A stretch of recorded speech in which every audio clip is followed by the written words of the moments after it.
ukurikire ibyaguhiga garata usanga byavuye mu nzira, ibyahigaga abafurere bizaba byavuye mu nzira, ibyahigaga abasere bizaba bivuye mu nzira, ibyakubuzaga kuyiririmbira bizaba byavuye mu nzira. Uwiteka yabihagaritse, Uwiteka yarambuye ukuboko rata ntawakurinda, niyakinze ntawakingura, niyakinguye ntawabasha gukingura. Ntabwo twamushima.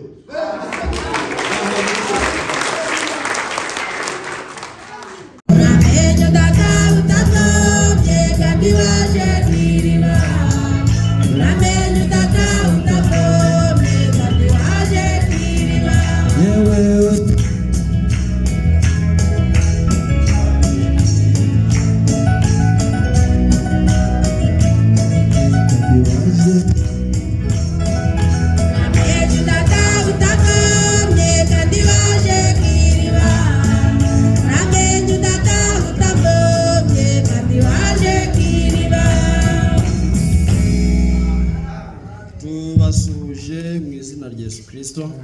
Tunasalimu katika jina la Bwana wetu Yesu Kristo. Bishimiye Imana yaturamukijeho. Tunamshukuru Mungu aliacha tunaamuka. Tukaba tugeze none turiho. Tunafika sahihi tukiwa hai. N'ubuntu bw'Imana. Kwa neema yake. N'imbabazi zayo. Na rehema zake. Nta kindi twakora. Kuna kitu kingine tutafanya. Nta n'ikindi twavuga. Kuna kitu tutasema. Kirenze ico gushima Umwami wacu. Ya kumshukuru Mungu. Yaturinze katubera maso nje nawe. Mungu akakesha juu yetu mimi na wewe. Twizamuriye icubahiro. Naye Mungu pekee itandukanye n'ibigirwamana na miungu mingine. Twakiriye abashitsi hagati yacu. Tunakaribisha wageni kati yetu. Ni karibu mu rugo rw'Imana. Kwa Bwana Mungu wetu. Bene urugo wenye nyumba namwe turabakiriye. Nanyi tunawakaribisha mu bikari by'Uwiteka. Kwa malangoni pa Bwana. Kugira ngo umutumirano w'Imana witwa kwa Mungu we gupfa ubusa kuri wowe nanje. Isikufe bule juu yako na tugirire umumaro. We na maana kuko Bibiliya yera mfite. Biblia takatifu yasema. Iri kuvuga iti. Nasema iti. Ibyanditswe byera. Maandiko matakatifu bigira umumaro mwinshi. Inakuwa na maana mingi. Wo kutwigisha. Na kutufundisha. Kandi no kuduhugura. Na kutuonya. Bikatwereka n'inzira dukwiriye guca. Natuonyesha na njia ambayo tutapitia. Ahandi ngo pengine eti kuko iyo nzira bila ile njia nta wundi twigeze tuyica. Kuna mara nyingine tulipitia. Iryo ni ijambo ry'Imana. Ile ni neno la Mungu. Turasoma ijambo ry'Imana riboneka mu gitabo ca Yosuwa. Tutasoma neno la Mungu la patikana kitabu cha Yosuwa. Igice 14. Sura 14. Ku murongo wa 6. Mwene data wundi ndugu mwengine turaza gukurikirana tafatana naye arasoma igitabo c'Abefeso ibice 6 umurongo wa 13 n'uwa 14 ndetse n'uwa 15. Turaba duhereye mu gitabo ca Yosuwa. Turasoma mu izina rya Yesu Kristo. Abayuda baherako basanga Yosuwa i Gilgali na Kalebu mwene Fune umukenazi. Aramubaza ati ntuzi ico Uwiteka yatuvuzeho nje nawe? Akabibwira Mose umuntu w'Imana turi i Kadeshi y'i Barineya. Ico gihe nari maze imyaka 40.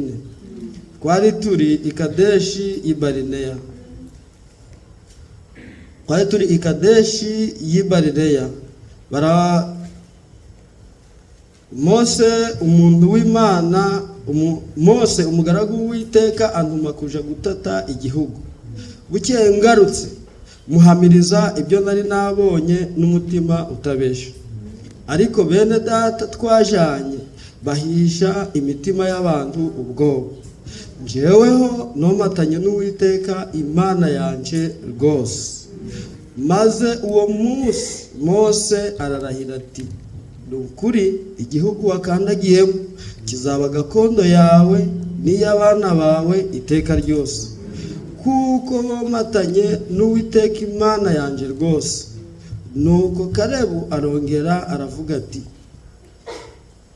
kandi dore Uwiteka watumye mara iyi myaka 85 nk'uko yavuze, uhereye igihe Uwiteka yabibwiriye Mose Abisirayeli bakizerera mu butayu.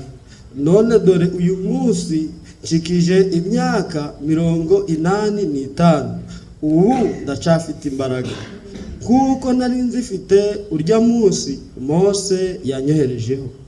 Uko imbaraga zanje zameraga ku rugamba ntabara ngatabaruka, na n'ubu niko zikiri. None umpe umusozi w'Uwiteka yavuze urya munsi. Ico gihe wumvaga ko Abanaki bari bahari, kandi ko hariho imidugudu minini igoswe n'inkike z'amabuye. None aharaho Uwiteka azaba ari kumwe nanje mbirukane nk'uko yavuze. Yosuwa aha Kalebu mwene Yefune umugisha, maze amuha umusozi witwa Heburoni ngo habe gakondo ye.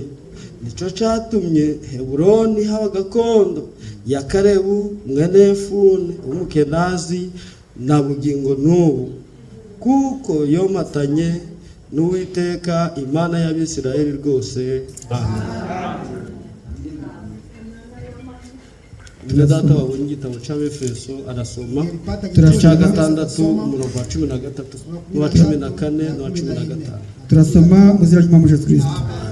Nuko rero mutware intwaro zose z'Imana kugira ngo mubashe gukomera ku munsi mubi, kandi murangije byose mubashe guhagarara mudatsinzwe.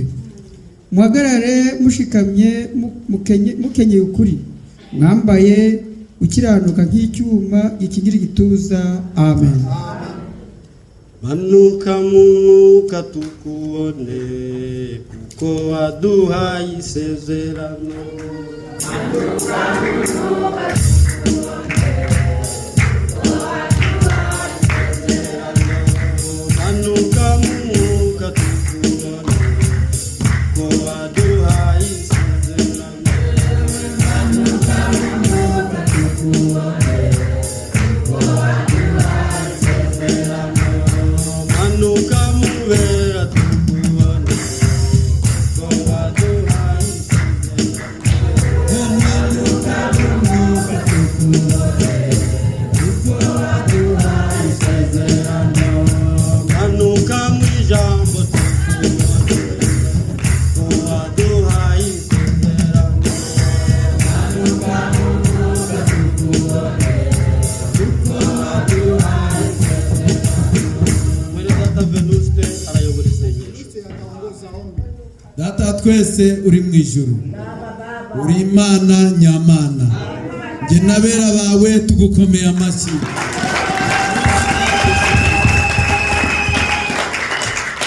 Amashyi n'impundu n'amashimwe ni ibyawe none n'iteka ryose, kuko wavuze uti icyubahiro cyawe uzakigabana n'undi. Natwe Mwami turongeye turavuze ngo uhabwe icyubahiro. Amagambo asomwe Mwami, turakwinginze kugira ngo ugasomewe ku mpapuro, turakwinginze kugira ngo yatubure mu mitima yacu, uze uyagaburire buri wese, maze uwaje afite inzara n'inyota ahage mu izina rya Yesu Kristo. Ngaho ngwino uyasobanure, mugaragu wawe ye kuyasobanura, ahubwo umwuka wera amanuke aze abari uyasobanura imitima yacu, kuko yasobanuye yayasobanura nabi, ariko umwuka wera amanutse akayavuga buri wese yataha yishimye. Manuka uzubane natwe gutangira no guheruka biyorwe nawe, tubisabye mu izina rya Yesu Kristo. Bashobora kwicara. Imana ishimwe. Bwana Mungu asifiwe. Duhaye uyu munsi. Mama ametupa siku ya leo. Ni umunsi ntabonera ikiguzi. Siku siweze pata malipo. Ni umunsi nawe utabonera ikiguzi. Siku na wewe hawezi pata malipo. Ni umunsi siku perezida atabona. Raisi hawezi kupata. Yakubwire ngo arawuguhaye. Kwamba nagupa. Ni umunsi umugaba w'ingabo atashobora kuguhereza. Hawezi kukupa. Ni umunsi ukomeye. Siku ya nguvu sana. Kuko twaboneyemo uburame. Maana tumepata kuishi. Turamiye mu mubiri. Katika mwili. Turamiye mu mwuka. Imana yabidukoreye ni haga icyubahiro. Jewe mbaye nyikomeye amashyi kubw'ibyo dukoreye ni haga icyubahiro. Ejo twari turi kumwe namwe Jana tulikuwa pamoja na ninyi. turi kuganira ijambo ry'Imana. Tukiongea neno la kusema eti Ijambo ry'Imana ni ryo rikuru, neno la Mungu ndio kandi ijambo ry'Imana nibwo butunzi ndio mali bwawe nanje. yako na mimi. Umukozi w'Imana ati Kwa Mungu eti ijambo neno ry'Imana la Mungu ni iry'agaciro, ni ya thamani sana. risumba diyama, Ni zaidi ya diamond. risumba merikire rouge, risumba inka zawe, risumba amafaranga yawe, risumba n'imodoka utunze, rigeza aho rigera, risumba n'umugore wanje, risumba n'abana nabyaye, risumba na papa wambyaye, risumba na mama wambyaye. Ijambo ry'Imana riruta byose. Imana yariguhaye nihabwa icubahiro mu izina rya Yesu Kristo. Jina la Yesu Kristo. Ejo twaganiraga Jana tulikuwa tukiongea ijambo rigira riti neno la kusema eti imbaraga ikuneshereza iri muri wowe. ndani yako Aho uri ibyo urimo nibyo bivamo imbaraga ikurinda. chunga. Turi mu rugamba, Tuko kwenye vita. turababara, Na uzito. turateseka, ariko Frere Frank ati hirya ya hano tuzaba turi mu munezero. Kubera iki? Turi abana b'ijambo, dufite ijambo ritumurikira abandi bari mu mwijima, kugira ngo rituyobore, rizatugezeyo. Igihe tuzaba turiyo ntabwo tuzongera kubabara, ntabwo tuzongera guteseka. Hirya y'ibibazo mwene data nta mubabaro, hirya y'ibibazo mwabaririmbyi mwe nta mubabaro, ahubwo tuzaba dufite umunezero. Abandi babiki uwo munezero nabizeye ijambo ry'Imana, nabemeye kuyoborwa n'ijambo ry'Imana, nabemeye gutura mu jambo ry'Imana, kuko ubyemera wese akabituramo, hakurya nahagera azacinya akadiho, hakurya nta yindi mirimo, hakurya nta bibwirizwa, hakurya ni ukuririmba. Yakobo ari kuvuga ati ninde wishimye amuhimbiye Mungu. Tuzaba dufite umunezero utavugwa, yewe nawe tuzaririmba. Indirimbo yacu yarateguwe, tuzaririmba kunesha, tuzaba dutsinze isi, tuzaba dutsinze ibigeragezo, tuzaba dutsinze uburwayi, tuzaba tunesheje, natwe turirimbe kunesha. Imana yaduteguriye ibyo, rihabwa icubahiro mu izina rya Yesu Kristo. Hirya y'ibibazo ni sikise, nta kindi kizabonekayo usibye kunezerwa. Bifurije uwo munezero mu izina rya Yesu Kristo. Turagarutse, Tunarudi. dusomye amagambo y'Imana aboneka mu gitabo cya Yosuwa. Yosuwa umugaragu w'Imana, Yosuwa umukozi w'Imana, Yosuwa wakoreye Imana. Tumikia Mungu. Yosuwa yararwanye, yarwanye intambara nziza.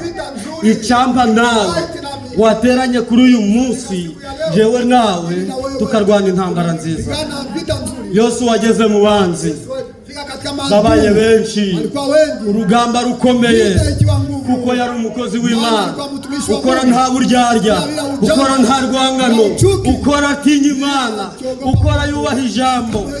Aravuga ati abanzi babaye benshi, kandi izuba rigiye kurenga, ukwezi kugiye kwinjira, ariko ntashobora kunesha abanzi. Ukwezi kugikora ntashobora kunesha abanzi. Izuba rikiva rigiye kurenga, ahubwo wa Mana we fasha iri zuba rihagarare, ukwezi nako guhagarare, maze nesha abanzi. Yosuwa ararwana, izuba rihagaze, Yosuwa ararwana, ukwezi guhagaze, icyamba bikakugirirwaho mu izina rya Yesu Kristo. Imana yacu ni umugaba w'ingabo, nuhura n'ibibazo izakurwanirira, nuhura n'intambara, Imana yacu ni umugaba w'ingabo, izakujya imbere, nawe uyikurikire, ikurwanirire. Ibyaguhigaga rata usange byavuye mu nzira, ibyahigaga abafurere bizaba byavuye mu nzira, ibyahigaga abasere bizaba bivuye mu nzira, ibyakubuzaga kuyiririmbira bizaba byavuye mu nzira. Uwiteka yabihagaritse, Uwiteka arambuye ukuboko rata, ntawaguhina. Niyo akinze ntawakingura, niyo akinguye ntawubasha gukinga. Funga. Ntabwo twamushima.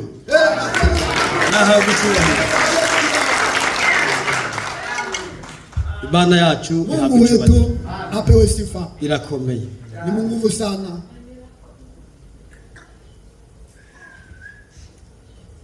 Amagambo tumaje gusoma, Maneno tumekwisha kusoma ni yandi, ni yale tu kuko twababeshaje kama vile tuliwaambia siku ile. Ntabisho dufite, Hakuna mapya tunayo, ntabyo, hakuna, ni bya bindi. ni ile tu.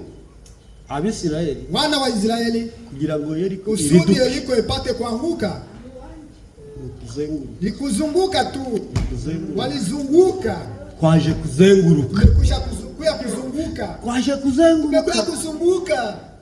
Abakozi b'Imana, Watumishi wa Mungu bazaza hano, watakuja hapa, ni gufata ni itofari kushika tofali, agashira ku nyubako, wakanaweka kwenye majengo, kigende wanakwenda. ndakaza Mwingine akabita hagasima, naweka sima, akigenda, anaenda. undakaza Na mwingine anakuja, agakubita agatofari, naweka tofali ingine, agashiraho ibuye, naweka lijiwe, akigenda. anajendea. Inyubako nimara kuzuka, Jengo likisha kujaa, nyirinzu, mwenye nyumba, inzu y'Uwiteka nimara nyumba ya kuzuka, Bwana ikisha kujaa, azaza atakuja ashiraho agasima, aweke kufuniko.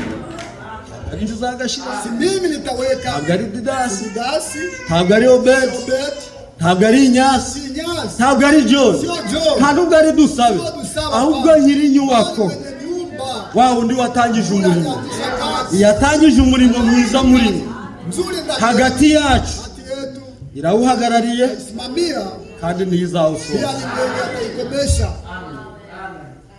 Turi mu ntambara, Tuko ndani ya vita, kuko dushoboye kuyinesha, lakini hatuwezi shinda. tuneshereza arahari. Kushindia yuko, Turi mu burwayi, tunapigana, ntitwakwikiza, hatuwezi kushindwa. muganga wacu arahari. Mungu wetu yuko, Wowe ntacyo washobora, wewe hauwezi, nanjye ntacyo nshoboye, nami vile, ariko wo kuturwanirira kupigania arahari. ako. Turaganira ngo Tutaongea eti ijambo ni ryari, neno ni lile tu, imbaraga nguvu ikuneshereza naye iri iruhande kushindia rwawe, iko iri muri wowe. iko ndani yako tu. Noneho iyo mbaraga Sasa ile nguvu nigutabara, inakutetea, imbaraga nguvu yo kugutabara ya kukusaidia nawe iko pale tu. niyo turi buganire. Ile tutaongea, Imbaraga yo kukuneshereza kushindia iri muri wowe, iko ndani yako, iyo mbaraga niyo gutabara. inakusaidia. Uraba ufite imbaraga kandi uje gutabaza, Utakuwa na nguvu tena wende, ariko imbaraga yacu ubundi ni iyi. lakini nguvu yetu ni gani? Nta yindi nkota dufite, Hakuna silaha ni parole. ni neno.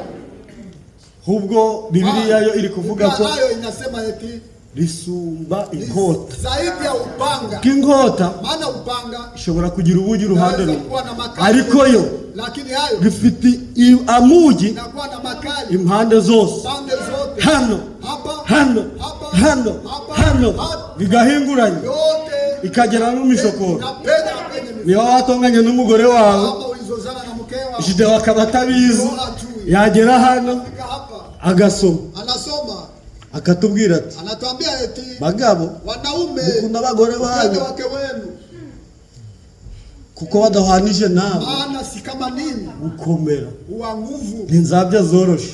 Ni mitungi myepesi. Wa mugabo arakubise umugore we, Mwanaume alipiga mkewe, ese yaba yambonye, basi aliniona, ni inkota ni silaha iri kugenda iri guhinguranya, imeze nk'umuhigi uri guhiga inyamaswa, aragenda tu pore pore pore pore akarinda kugera mu gashamba karimo inyamaswa. Ntabwo yapfa kuvuga ngo shika amataka no, ahubwo aragenda igendera runono kugeza igihe carayigereraho. Namara kuyigeraho aratera akaruru, abari hariya abari hariya abari hariya bayihurize hagati kugira ngo bashobore kuyifata. Umwanzi wacu Satani iyo twamaje kumufatisha rata, niho dushobora kurwana nawe, twamenya ahantu ari guturuka. Niba ari muri mwene data, uwo mwene data ni ukumusengera, tukadekarara, tukavuga tuti mwene data abademo bamuteye, kandi abademo bamuteye ntabwo twahabwa umwuka wera akibafite. Mtakatifu angali nayo. Ijambo ry'Imana Neno la Mungu ni inkota ityaye ahugiyombi, imbaraga igutabara, nguvu inayokusaidia, imbaraga yo kugutabara. nguvu ya kukusaidia. Burya niwe uyifite, Ni wewe unayo, niwe uyitegeka, wewe unayamua, niwe urayiyobora. utaiongoza. Nuvuga ngo ijambo ry'Imana niryo nzisunga, iryo jambo aho uzaba ugiye kugwa rizaguhagurutsa, iryo jambo aho uzaba ugiye gutekuza rizakugarura, iryo jambo n'ubu urwaye uzavuga uti nisunze umugabo nyiri jambo none narwaye, data wa mana we ijambo ryawe ni umukiza none nanjye nkiza.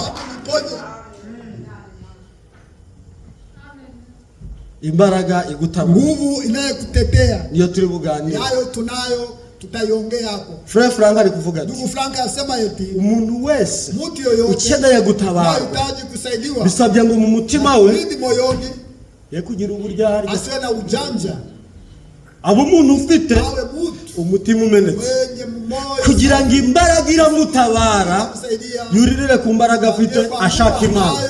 Shaka Imana ufite imbaraga, atari za zindi zujana guhinga, atari za zindi zujana muri kampani, ahubwo imbaraga zivuye mu jambo. Imbaraga zivuye mu jambo ry'Imana nizo zizagutabara rero. Ndilo litakusaidia. Imbaraga igutabara ni iyihe? Ni parole. Imbaraga igutabara ni iyihe? Nibyo wizeye. Yeye uliamini, Niba ugiye ku rugamba, hapo nakwenda vita. jirinde unafiki. Ilinde uburyarya. Arongera aravuga ati Akaongeza kusema eti ijambo neno la ry'Imana Mungu nta busobanuro rigira, hakuna tafsiri nayo. nyiraryo ryaryo. Mwenyeji alikatala. Frank akaba Frank yacomotse, anasema eti akaba yacomotse yagiye, toka alienda. ntabwo asubiramo kabiri. Hata rudi mara pili hapana. Ushaka gukorera Imana, Kutumikia Mungu. ushaka Imana igutabare, Kusaidie. irinde uburyarya. Chunga na ujanja wako. Numara kwirinda uburyarya, Chunga ujanja. wikuremo kanjewe. Mimi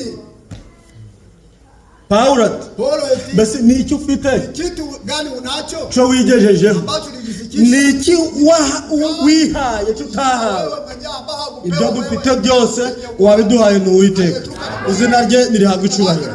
sifa. Yosuwa warata aragenda Akaenda. ararwana, Akapigana. ariko arwanye Akipopigana asaba gakondo. akaomba uliti. Wasaba gakondo Unaweza utarwanye, kuomba uliti kabla wasaba unaweza kuomba uruhembe utakoze. unaweza kuomba malipo haukutumika wewe. Umukozi wese Mtumishi yoyote akwiriye guhabwa ibihembo ari uko yakoze. wakati amekata Kora uzahembwa, fanya kazi, kora uzahembwa, nkore nzahembwa, nawe ukore uzahembwa, namwe mukore muzahembwa. Ntabwo ari njye uzabahemba, uduhemba arahari. Uwaturangaje afite n'ibihembo azaduhemba. atakupatia.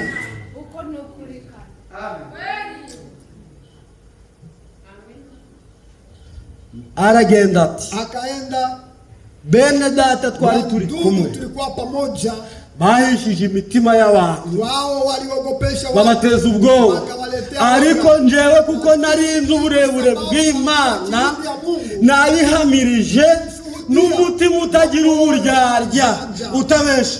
sio kudanganya.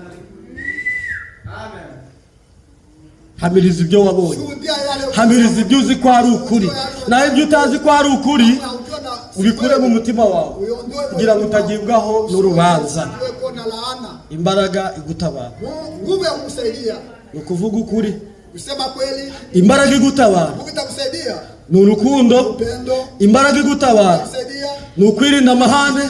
Imbaraga igutabara nguvu ni itakusaidia ukwirinda gusebanya. kuzozana, Imbaraga igutabara ni ukwirinda ishari, ukirinda igomwa, ukirinda n'urugomo. na tukiana Uzaba watsinze. utakuwa umeshinda. Yesu ageze imbere y'abamufashe, Yesu alipofika mbele wale wamshika, arababaza ati akauliza eti igihe najaniye namwe tembea pamoja na ninyi, ko mutamfashe? mbona hamkunishika? Igihe nabaniye namwe Niishi pamoja na ninyi, ko mutamfashe nto mwandeba? mshika, si mlikuwa mnaniona? None mwandega iki? Sasa mnanishtaki nini? Abwira ati iki ni igihe cyanyu cyo Hii ni gukora. wakati wenu wa kufanya. Bose Wote bikubita hasi, wakajipiga chini, icyo batari babonye ni wenyewe iki? haukuona ni kitu gani? Icyo Imana itagukoreye ni igiki ngo wizere? Gani uamini? Icyo Imana itagukoreye ni iki ngo uve mu byo urimo? Icyo Imana itankoreye ni igiki kugira ngo mpinduke? Gani nibadilike? Bano bose bateranye twaje mu kibina, Unafikiwa na kuja ndani ya kibina? twaje gushaka mu maso y'Imana, twaje kugira ngo Imana yongere itunagure, imitima yacu yongere gukomera, tumenye aho urugendo rugeze.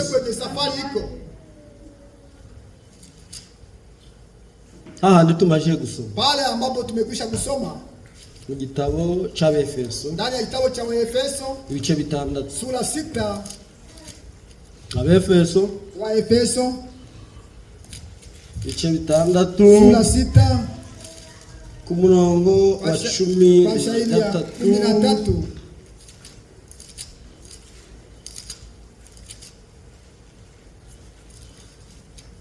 Yende data rasoma, ndugu atasoma.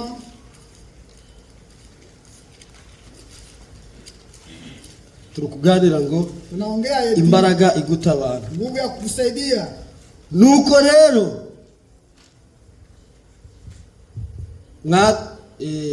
mutware intwaro zose Silaha zote z'Imana kugira ngo mubashe gukomera. imarika Imbaraga igutabara kusaidia ni ukwitwaza intwaro zose, kushika silaha yote, kugira neza, kutenda mema, kwirinda ibibi, gukiranuka, kwirinda ishari, kwirinda urugomo, gukundana, gukunda ijambo, gukunda abakozi bacu, gukunda abaririmbyi bacu, gukunda bene data, gukunda abashiki bacu, mwongereho urukundo.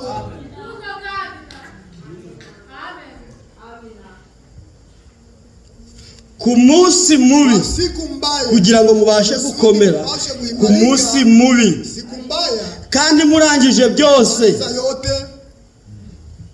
mubashe guhagarara mudatsinzwe.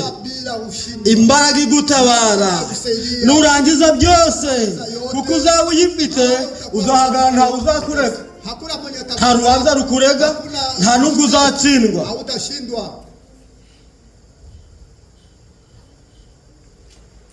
Muhagarare mushikamye, mukenyere ukuri, mwambare gukiranuka nk'icyuma gikingira igituza,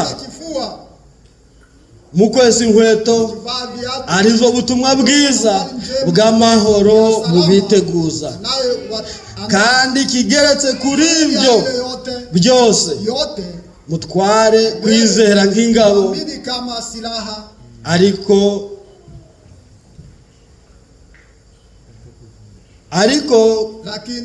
mutwaye kwizera nk'ingabo, ariko muzashoboza kuzimya ya myambi yose y'umuriro.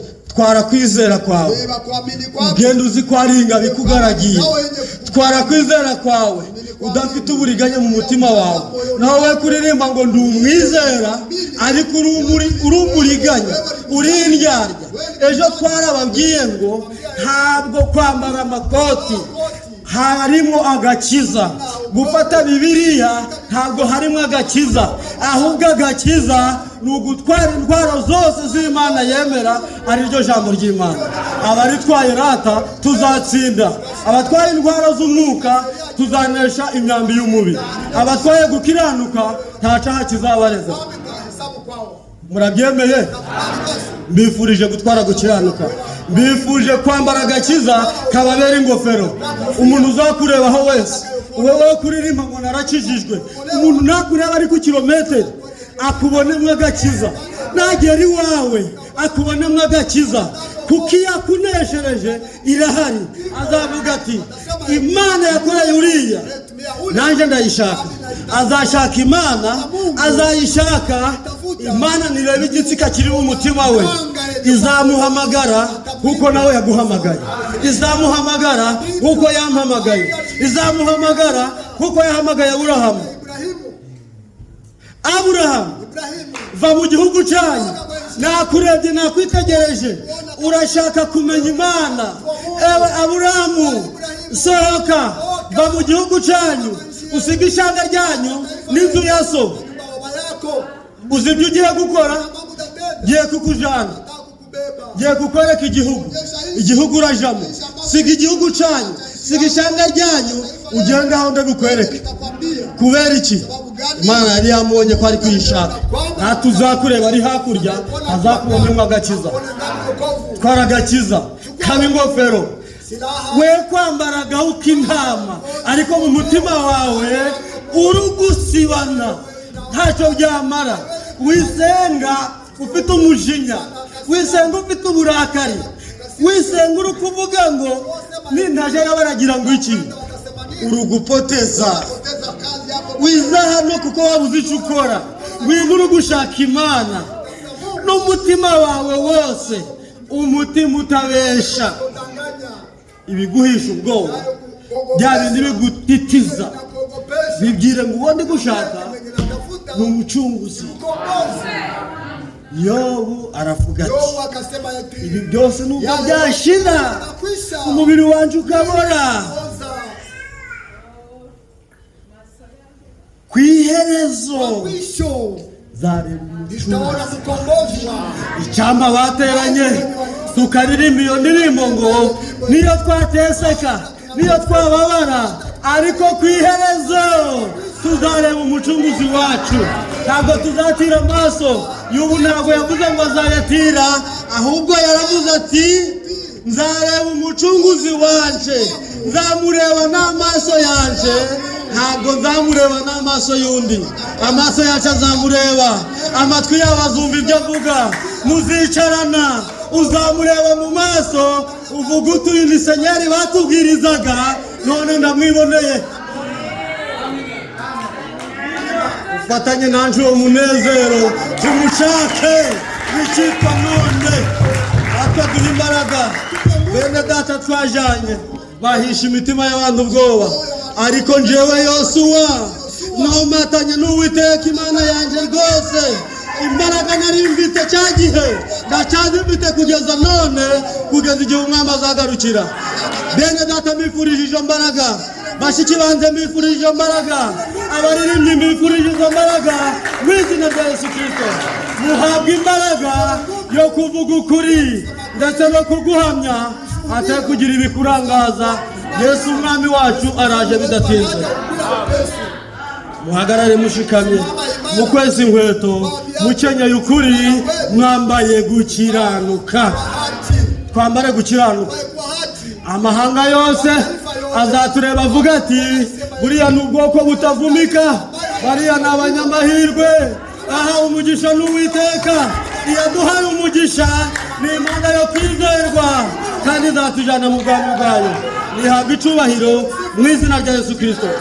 Bene data baturebera igitabo cy'Abatesalonike ba kabiri, ibice 2 umurongo wa 15. Mwihute. Abatesalonike ba kabiri, ibice 2 umurongo wa 15. Undi yihuta turebera Abagalatiya ibice 5 umurongo wa 1. Arasimbuka somo wa 13. Turihuse. Buriya twagiye. Abaheburayo, Abatesalonike kabiri 15 ba kabiri, wa pili, Watesalonike wa pili kabiri 15. Amen. Bene data, imbaraga igutabara, hagarara ushikamye. Resiste, ntutinye, hagarara ushikamye, bihagararemo, hateye kugira ugutera ubwoba.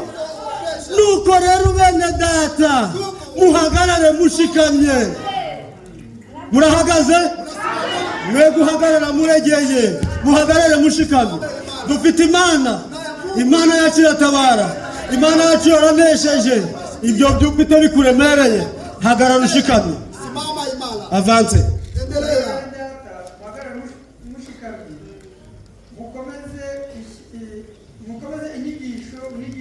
Amina. Nuko bene data, muhagarare mushikamye, kandi kigeretseho mukomeze inyigisho mwigishijwe. Inyigisho twigishijwe ntabwo yahindutse. inyigisho twigishijwe ntabwo izahinduka. Mubihagararemo kandi muhagarare mushikame. Inyigisho yacu ni ijambo ry'Imana, ntabwo yahindutse. Abagore ntibakigishe, ni amena. Abagore mu materaniro y'abera atande muceceke, yego ni amena. Ntabwo ari je yari wabivuze, ni Uwiteka wabivuze.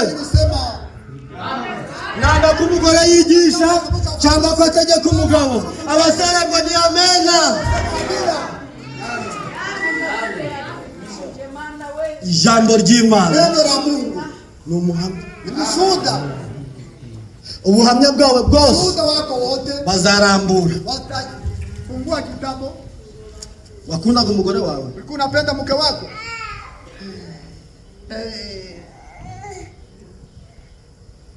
nigeze kumukubita. Niliwahi kumpiga. Baraguhuguye, Walikuonya. kurwana ni icyaha. Kupigana ni dhambi. Buriya twagiye Tumeenda. utarabona ibye Mwenye arabatatiye. kuona vyake alizubala. Ariko Lakini Tamurizi namuuliza, ungenda wewe unanifuata sana. yagera mu rugo Nafika nyumbani,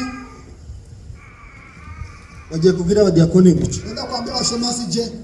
Wagiye kubwira abadiyakoni guca. Washemasi nini?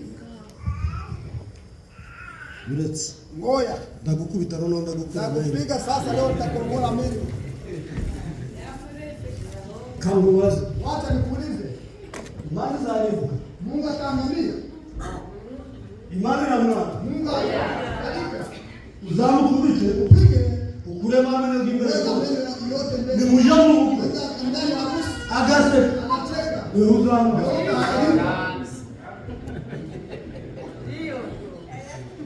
Bibiri Biblia eti ibyaha by'umunyabyaha hata mwelezamu bizamurimba, utamwangamiza. ariko Imana ntabwo izarimbuka. Mungu hataangalia. Mu gitabo cya Yobu Kitabu cha Yobu 33:36 36 Bibiri iri kuvuga ngo sema eti niba warakoze icyaha nta kimana izawe, niba ufite n'ibyaha byinshi ntabwo Imana izarimbuka. Guhera uyu munsi bene data dukundane, dukunde abagore bacu, dukunde abana bacu, dukunde ijambo ry'Imana kugira ngo nitugere imbere y'Imana natwe tuzatsinda. Urabyemeye? Imana ibahumugishe mu izina rya Yesu Kristo. Iyo batari kwikiriza ngira unaweza wewe tike bashobora kuba bakubita, ariko Bibiliya iti kunda umugore wawe uko wikunda, kandi ukunde bene so, ukunde bashiki bawe, ukunde n'ijambo ry'Imana. Uzaba utsinze. wewe umeshinda. Muhagarare mushikame Mama imara. kandi mukomeze inyigisho mwigishijwe. Jana niliwaambia Pastor wa pastor ni umuvukire wawe ni mzaliwa wa hapa. arambwira ati Ndio rero eti sasa my brother Gerald, na ndugu Gerald, if you have ready to preach on sexual, niba umugore abwiriza ku bicaniro, I will never give you anything. moja alikuwa Wari murigishaga wewe unafundisha avuga ngo oya no ngo muhagaze nkatwe. nasema Ni kangahe none twebwe? kana ngapi sasa sisi Pawulo ati bora nanga ko umugore yigisha cyangwa ko ategeka umugore. mumewe Abo twari tuzi ko batabizi barambwira bati mbese wanyu abagore barabwiriza. wanawake wanafundisha Yakada wasanga yarasomye inkuru ya Pawulo. Imana nimugirire ubuntu n'ibindi azabihishurira. Ariko bene data mukomerere ku nyigisho mwigishijwe, ntabwo ihinduka, ntizahinduka, nta nubwo yigeze ihinduka. Abazakubwira ibindi uzababwire ngo shingwa pepo. Pingo wa mapepo wewe. Inyigisho yacu ihagaze neza. Kisho yetu inasimama imara. Umuhanuzi wacu niwe wanyu ari kuvuga ngo imeze nk'uruti rw'umugongo. Umuntu udafite uruti rw'umugongo Kina mgongo ntabwo yashobora guhagarara. hawezi kusimama. Yaduhagaritse iracyariho. Nihabwe icubahiro mu izina rya Yesu Kristo. Mukorore mberere mu byo mwizeye mu izina rya Yesu Kristo. ninde wahageze hahandi mu Bagalatiya 5 umurongo wa mbere asimbuke asoma uwa 13. Asome na 13. Turasoma mu izina ry'Umwami Yesu Kristo. Amen.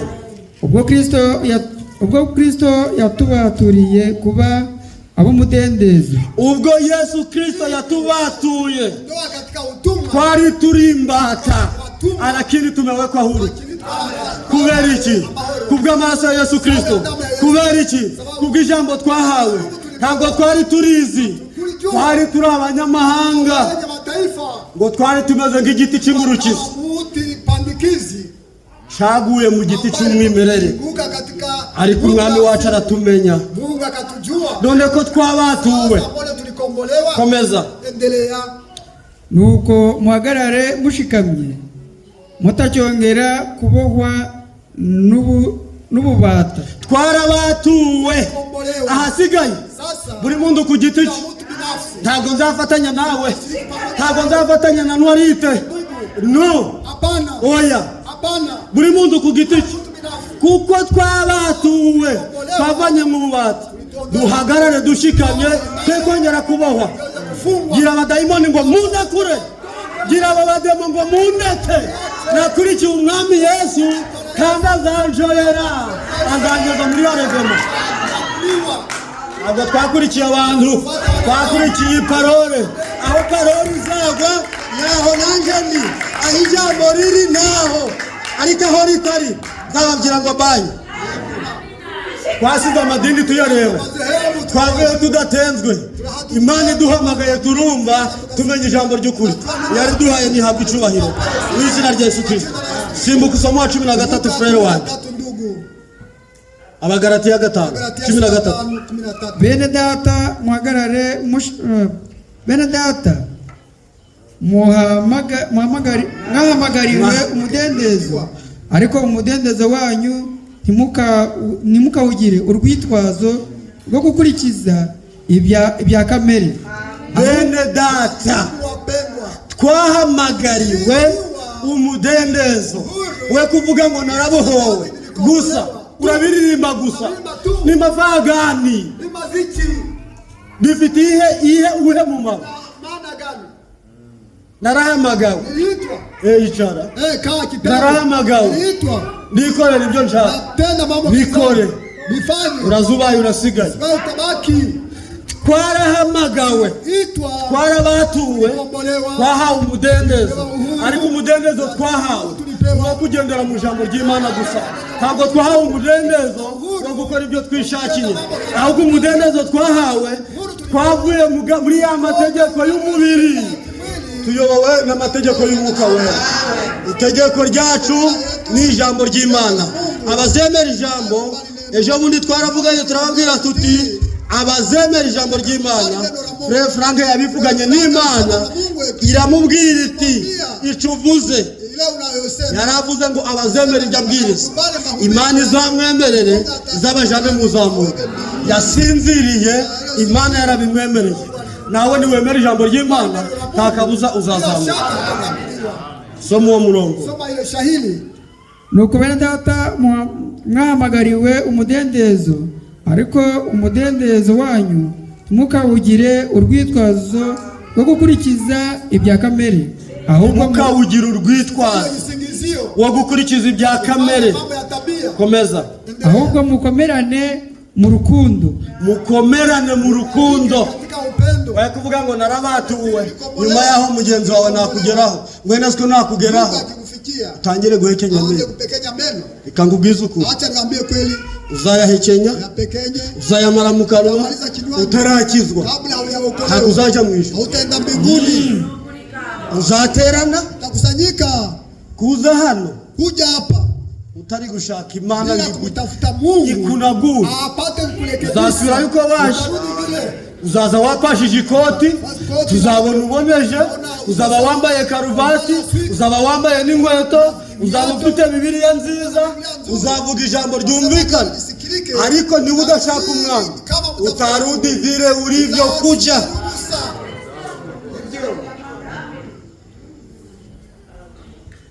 Mu Cyongereza, kwa Kiingereza uzasubirayo uri empty, utarudia huko bure. uri vide. uko sufuri.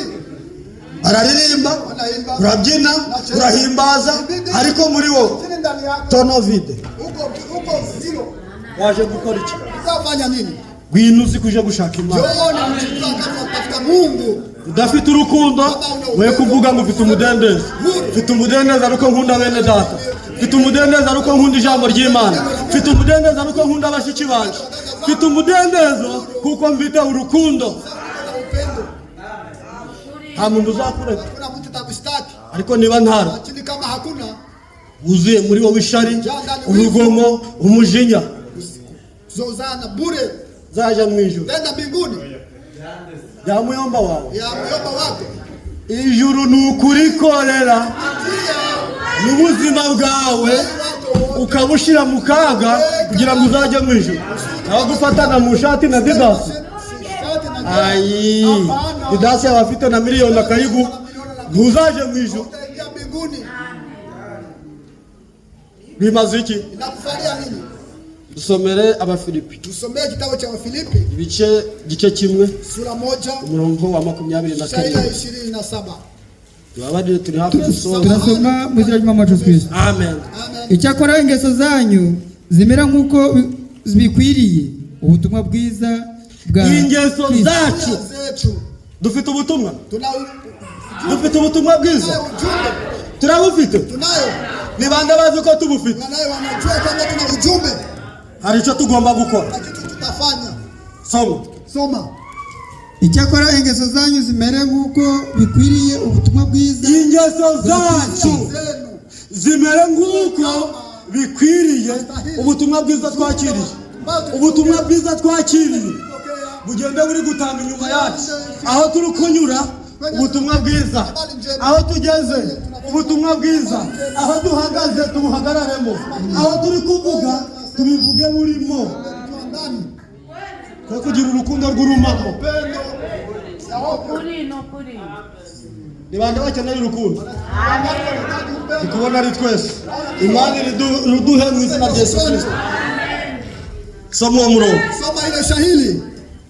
Icyakora ingeso zanyu zimera nk'uko bikwiriye ubutumwa bwiza bwa Kristo, kugira ngo ninza kubasura cyangwa nintaza nzumve ibyanyu yuko mushikamye mu mwuka umwe, muhuje umutima kandi murwanira hamwe. Amen. Amen. Reka nkubaze, Wacha nikuulize. unapigania wapi? Urwanira hehe? Ni mu jambo? Ni ndani ya neno? Ni mu mubiri? Ndani ya kimwili? Niba ari mu jambo Kama ni ndani ya neno, uzatsinda. utashinda. Areve murayitegereje. Ariko nusohoka mu jambo Toka ndani ya neno. wagiye. Umekwenda. Utegereje areve. Ngoje unyamaze. Turwaniremo. Piganie ndani. Turwaniremo. Piganie ndani. Twe gusohoka. Usitoke. Bene data, mwirinde gusohoka. Bashiki banje, mwirinde gusohoka. Yazani na kutoka. Icyakora ingeso zanyu Tabia zenu. zimera nk'uko bikwiriye ubutumwa bwiza Njema. bwa Kristo, Yesu Kristo. kugira ngo Udni. ninza kubasura cyangwa nintaza, uwo ni Paulo ari Filipi, Kwa Filipi. muhagarare mu byizerwa, ingeso zanyu zibarange. Naba mpari Kama niko. ndi Filipi cyangwa ntari Filipi, Niko Filipi. ingeso zanyu zizabaranga. Tujye twumva amakuru yanyu. Mbese gakuru mu matraka, amakuru yanyu ameze ate? Mbese dewo, amakuru yanyu mu mihanda hagaze ate? Mbefrere ushindi, amakuru yanyu ameze ate? Mwibereye i Gosheni, Kwa Gosheni. muri mu jambo, Ukiwa ndani ya neno. nta kibi kizabarangwaho. Ijambo twari turi kuganiranira ngo Tuongea ni eti. imbaraga igutabara. Nguvu inayokusaidia. Gutura mu jambo, Kuishi neno. wirinde ibibi, wirinde uburiganya, ukorera mu mwuka, udakorera mu mubiri. Uko imbaraga zawe zari zimeze ugitangira, ufite ububyutse, uzigumane zizakubera ubuhamya, zigumane zizambera ubuhamya kugeza ku munsi wa Arevema. Twirinde ibisindisha, twirinde ingeso mbi, twirinde urwangano. Ntidukenera kurwana rata, turwanire mu parole. Twirinde gukurana amashati, dutegereze umunsi wa Arevema. Abateranye mwese, Imana ibahe umugisha mu izina rya Yesu Kristo.